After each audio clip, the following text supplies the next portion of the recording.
Hello everyone, welcome back to GearUpWindows. In this video, I will show you how to block insecure or dangerous downloads in Firefox on Windows 11 or Windows 10.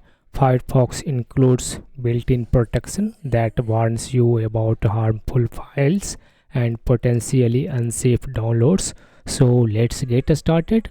First, open Firefox browser, then click on this one triple line menu in the top right corner, and in the drop down menu select settings. After that, select privacy and security in the left sidebar. On the right sidebar, scroll down, and under security tab you will find this one option, deceptive content and dangerous software protection. Enable this one option that says block dangerous and deceptive content. After that, check this one option, block dangerous downloads, and lastly check this one option that says warn you about unwanted and uncommon software. That's it.